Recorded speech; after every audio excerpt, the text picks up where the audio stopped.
High Mariam, তুমি কেমন আছো? আমি ভালো নাই ভাইও। কেন ভালো নাই? পাশে বসো তো বোন, শুনি কি হয়েছে তোমার? আজকে নিবন্ধন পরীক্ষা দিতে গেছিলাম তো, পরীক্ষা ভালো হয় নাই, এই জন্য মনটা ভালো নাই।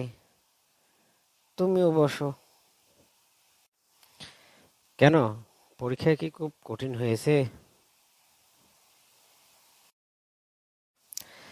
না, খুব একটা কঠিন হয় নাই, তবে এইবারে অতিরিক্ত প্রশ্ন দেয় নাই।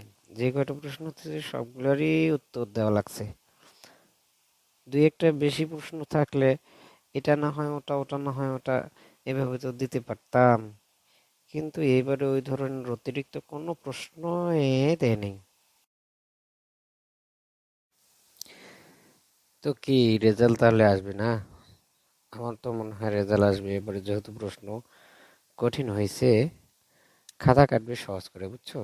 চিন্তা করার কোনো দরকার নাই, তোমার রেজাল্ট চলে আসবে।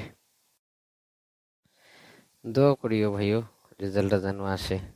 একটা চাকরির আশায় অনেক দিন থেকে আছি, সেই চাকরি তো হয় না। আর চাকরি না হলে স্বামীর বাড়িতে অনেক কথা শুনতে হয়। দোয়া করিও তো আমার জন্য চাকরিটা হয়। দূর পাগলি, এত চিন্তা করিস না। কেন, চাকরি ছাড়া কি আর অন্য কোনোভাবে আয় করা যায় না? চাকরি ছাড়া আরো অনেক ভাবে আয় করা যায়, যেটা দিয়ে মানুষ জীবিকা নির্বাহ করতে পারে।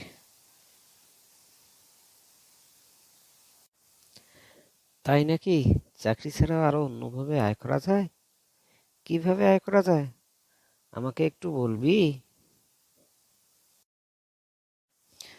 যায় যায়, আরো অনেক ভাবে আয় করা যায়। সেই বিষয়গুলো যদি তুই জানতে চাস, তাহলে আমার এই কার্টুন বঙ্গ চ্যানেলটি সাবস্ক্রাইব করে রাখো, তাহলে কিভাবে আরো কতভাবে আয় করা যায় তা তুমি জানতে পারবে।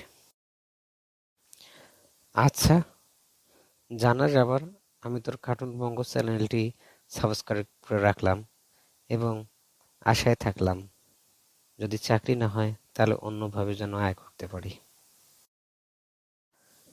ধন্যবাদ।